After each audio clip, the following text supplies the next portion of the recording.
You are listening to KC Sports Network, proudly presented by Emprise Bank, your partner in possible. Welcome, everybody, to the Border War podcast on KC Sports Network. We are presented by 360 Vodka.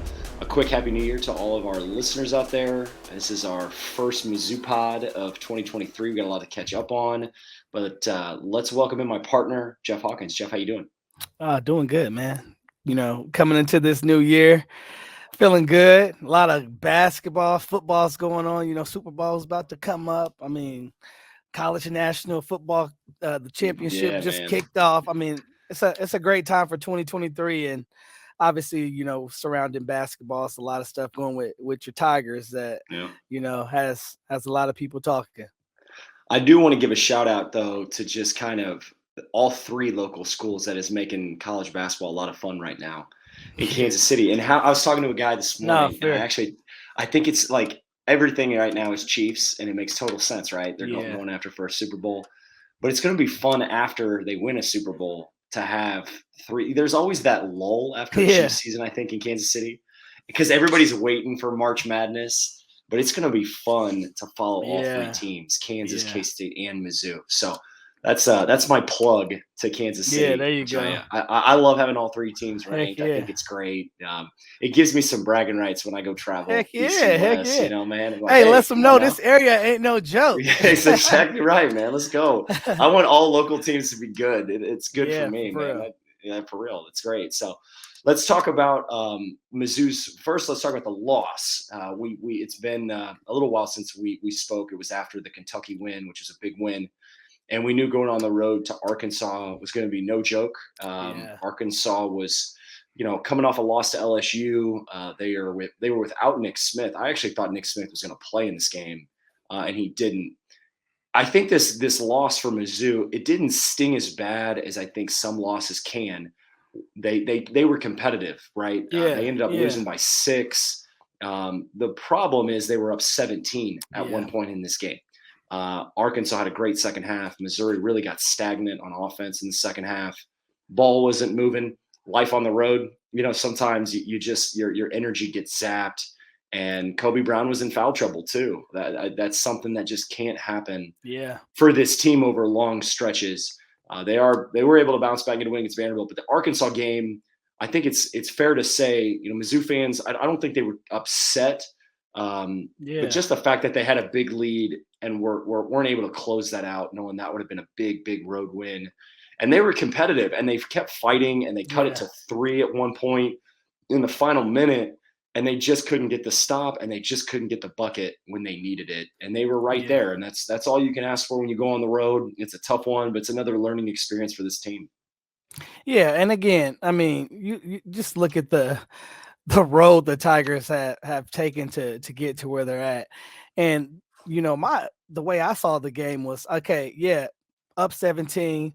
Again, that just goes to show you their firepower in a team that's still trying to figure things out, just like the rest of the teams across the nation. They're still figuring some things out, although they're getting in the league play, but they're still trying to figure out how they get a big lead like that and how to, you know, be able to withstand that. So they're still figuring some things out. But again, Kobe Brown gets in foul trouble. You know, you lose the lead. You got everything going against you.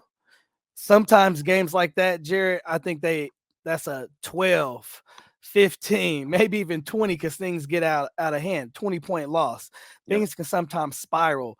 And for them to still be able to be competitive and only lose by 6, I know they lost that lead, but still, they still kept it competitive and gave themselves a chance down the stretch to still be able to make a run. So from what I take away from this Missouri team, that's just a loss. Like, chop it up which they did, and keep moving forward. I think Dennis Gates has shown tremendous ability to, you know, take a loss and then come back seriously the next game and turn things around. So I think you guys got a good coach in hand. Kobe Brown's not going to be in foul trouble every game. And this is just one that slips away. It slips away from, and you've been in situations like that. I've been in situations like that. Sometimes games slip away, but I don't think if you're a Missouri Tiger fan, you should be worried. And I don't think they're worried. There are two big elements of this game that I think, really jump out. And that is one, Missouri was just dominated on the glass. They were minus 17 on the glass. And I think this is something that, Mizzou fans were frustrated. There's a huge reason why Arkansas was able to get back in the game. It was just second chance points. Really surprisingly, Missouri was only -9 in second chance points. I thought it was going to be way more than that, getting out rebounding that badly. Ricky Council was great. The Wichita State transfer, he had 25 and 7. I mean, he's a freak athlete. And, Arkansas really showed their athleticism and their size and their length in the second half.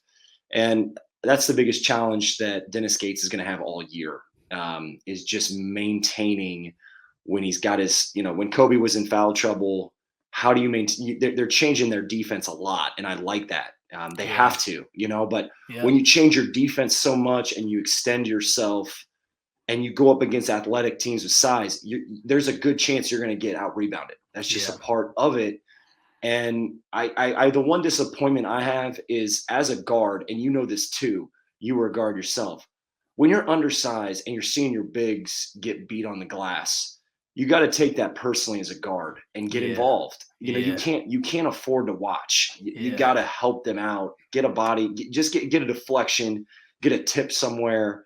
And I just thought the Missouri guards really, point guard and shooting guard. I thought, that there was, three guys that would go to the glass, but the other two wouldn't. Not to call out anybody, but if Kobe's out of the game and it's Ronnie DeGray and it's Noah Carter or it's DeAndre Golston or Aiden Shaw, the guards got to get involved. Demoy Hodge has to get involved. Nick Honor's got to even if they're undersized, get involved in the play, because I just think there's going to be nights like this. And Missouri, who shot the ball really well in the first half, they were over 44% from the field, over 44% from three. But then they started struggling in the second half. Like, the shots didn't fall. And that's a part of playing on the road too. Like, sometimes ball's not going to go in. You got to do the little things on the road is the point. You rebounding, taking care of the ball, not turning it over, staying out of foul trouble. Like, little details matter when you're on the road. Yeah. And you said it best when you talk about the rebounds. And again, with Kobe Brown out, and it's never just the bigs' job to rebound. We know it could be some rebound margins, but to get out rebounded at 17, you got to take that personal. A lot of toughness comes with that. And it's not just the bigs. The bigs are going to rebound, post up, probably not get the ball, rebound. They're used to it. They know that's what they do. They bang. But if a guard's not going to go rebound, and I tell this to my guy, if you're not going to go rebound, at least box your man out, so at least somebody on your team can at least go get the rebound. And you got to go hit somebody. But at this level, it's not about boxing somebody else so somebody else can go get the rebound. These are all men playing. You got to go hit somebody. You got to go get the ball, because you got to think those 17 rebounds, you come up with those. That's 17 possessions. Yeah. And again, shooting 44% from the field, 31 from three. I mean, I still like my numbers with that, shooting 17 more shots or giving even half of those. So something they're going to have to clean up for sure, rebounding. And I know that's going to be something that they're going to continue to improve on. One of the other areas of this game that I think is a frustrating area to look at is, I always look at assisted turnover with any team. Missouri's done a pretty good job in their wins. When they play really well, the ball moves. They really share it. They play in transition. They value the ball. They make the extra pass. There's cutting. There's like against Kentucky and against Illinois, they must have had 8 or 10 points off just cuts, like great timed cuts to open space, back cuts, slash cuts, all these cuts that they can make. They did that at right times.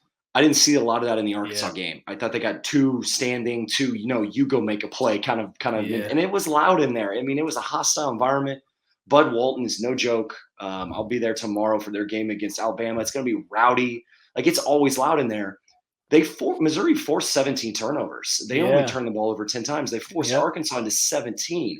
So their defense was, again, very good, and they're forcing turnovers. And that's been another great consistent mark over these last 4 games, is their defense has been pretty solid.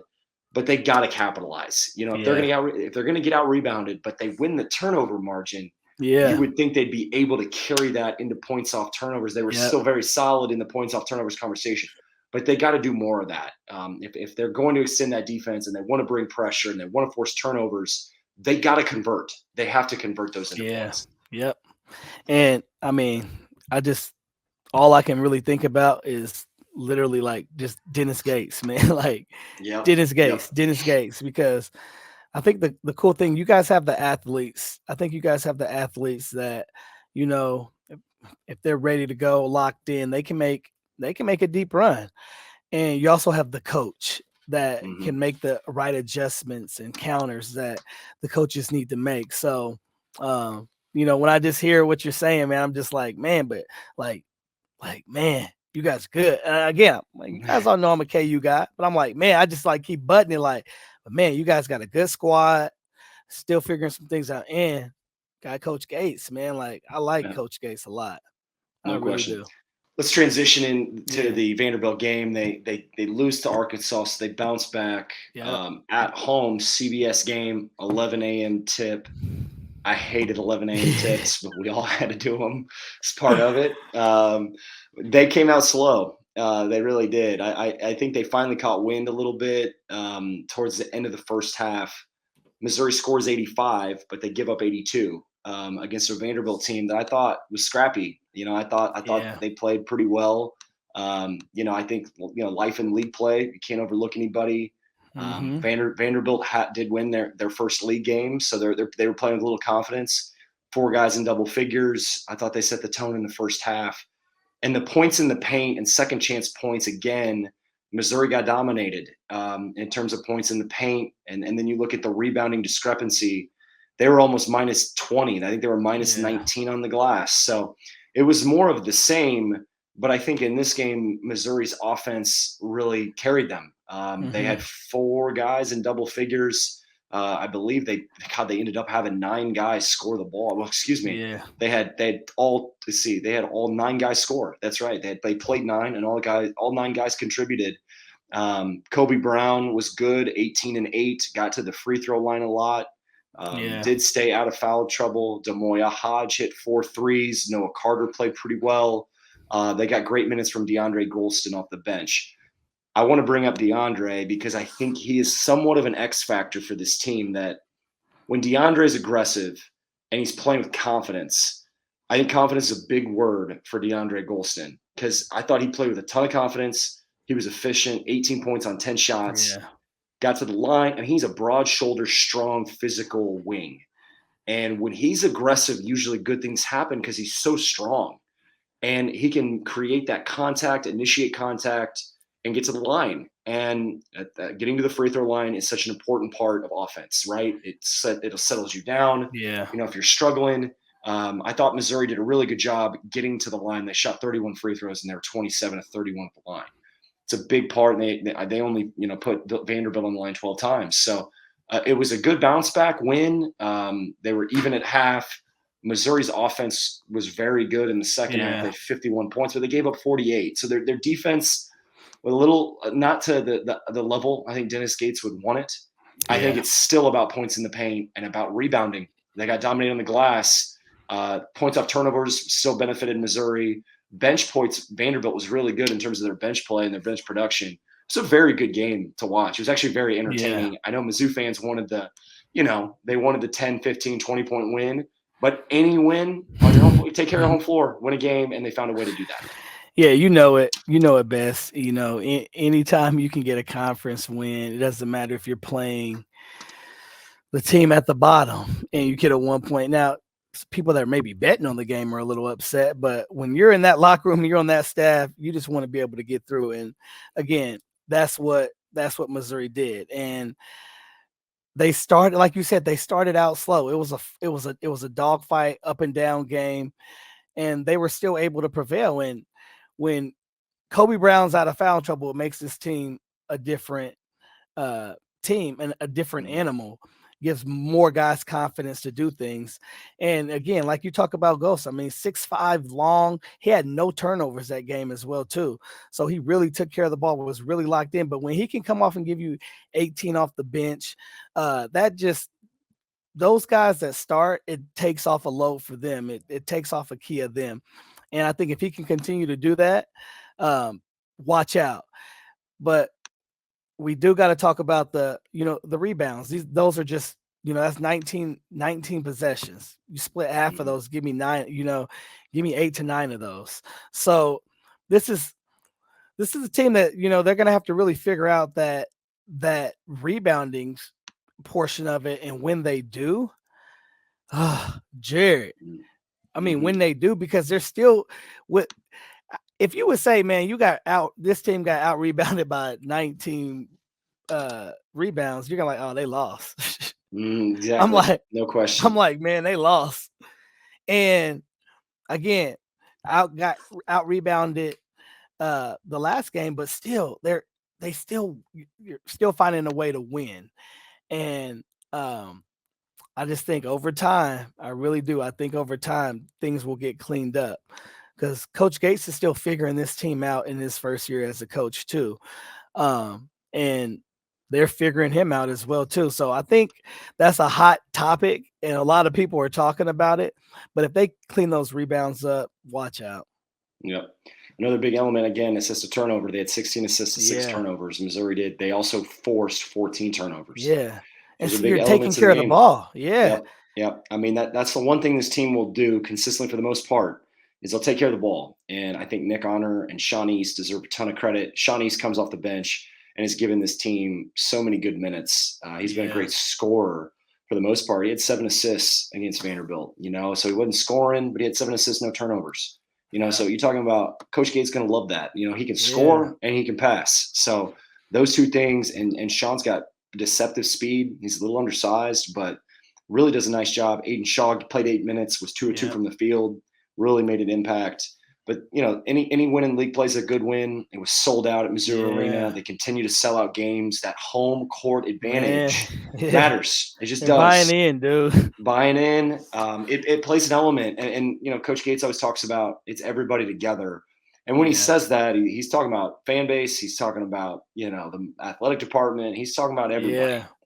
He's talking about the security squad, the parking squad, the dancers, the band. It's everybody.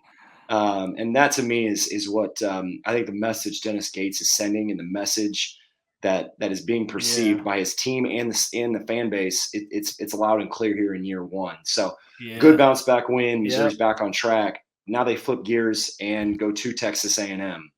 And we're familiar playing at College Station in our days in the Big 12. We'll see what the atmosphere is like. I'm used, and I know you're used to this. Yeah. Going to College Station when it's electric. Yeah, it's loud, when it's a whiteout. I loved playing at College Station. I always thought it was a great environment, very underrated environment during the Big 12. Tough place to play, man. It is. And A&M's coming off a 4-game winning streak. They've beaten Florida on the road. They bounced LSU by 13 in their own building on Saturday and played really well. They scored 69 points. As most teams are in league play, they're really good in their own building. They have a transfer in Julius Marble, who, when we talk about rebounding, Julius Marble can rebound the basketball. He had 9 in the game against LSU, 17 and 9. Dexter Dennis, a lot of people here in Kansas City will remember that name, Wichita State transfer. He can really score the ball, very talented. Wade Taylor's talented. This is a good roster, and it's a tough team. Buzz does a great job down there. It's a team that was in the NIT, but, I think they had some tough ones last year. I think they're hungry. I think they're the team in the league that has the chip on the shoulder, that knows nobody's talking about them. It's a tough game. This is a big, big road game for this team tomorrow night in College Station. I'm curious what the atmosphere will be like, because if it is like it was in Fayetteville, Missouri's got to, again, respond in a hostile environment and play 2 halves, play 40 minutes, not 20. Yeah, and man, I don't know, Jared, I just I don't know. It's just like a campaign with we believe in Gates. I don't know what it is. You're on the train, man. Dude, man, I don't have to convince you. I know that, man. And everybody knows on this podcast is listening that I'm Jayhawk straight to the Love it. Like it's the core. Yeah, it's but crimson and blue. But like I'm a fan of basketball, and like what Coach Gates is doing, like, man, you have to respect it as a coach and his just, in every facet that he does it. So this Aggie team it's going to be a great test. This is going to be a great test, being able to come off, try to get a road win, to push yourself to 3-1 in the conference. This is a big game. And every game, I think that's what Coach Gates is like. I think this man approaches every game as if it's a big game, and that's what makes me want to watch a little Missouri basketball. Like, absolutely, I like watching this, but I think that the Tigers are going to come in locked in. This is going to be a good environment. They've been tested on the road as well too. So I think this is just going to be really another game for them that they know they got to be locked in all areas to win. Yeah. I was just watching K-State, Oklahoma State here right before watching local schools. It's a lot of fun. Yeah, it's cool, man. It's going to be fun, and there's some fun matchups ahead. And I don't want to look too far from Mizzou, but they go to A&M on Wednesday, then they go to Florida on Saturday. And then they turn around and play Arkansas at home next Wednesday. And that place is going to be loud, sold out. Missouri's going to want to get back and get a W against Arkansas back in their own building. So don't want to look too far ahead. Fan base was excellent again on Saturday. I know I just keep saying that because I think it's for, a guy that I go down to my basement. I still got the panoramic of Mizzou Arena Park on our senior day and 15,000 strong. Yeah. That's what you want to see your alma mater. You see it all every game, Jeff. I know I don't have to tell you that, but it's been a lot of fun to see Coach Gates. Heck really yeah, man. He makes me like when you experience that, man. Heck yeah, that's what basketball is like really, really about. It's about just playing for the love of the game, no matter who's in the stands. But when the stands are filled, man, like you see it, like, and you see it, and you've been in it, like you how much the players feed off of that, like you can't describe it in words, like what that does to you as a player. Yeah. So I'm like, I get happy for anybody that can be in a situation like that. No question. Even my Tigers. Jeff's a believer, or your man. Tigers. Hey, we'll go ahead and mark that. We'll mark that for next week. we'll just put that on repeat. My Tigers. Right. There we go. Jeff, we'll break it all down next week. Looking forward to seeing how Mizzou fares in College Station and in Gainesville. But in the meantime, good luck to your Raiders. Appreciate it this week, and we'll talk next week. We will try to represent the Missouri squad too. The Raiders. That's right. Good luck, man. Good luck, Missouri.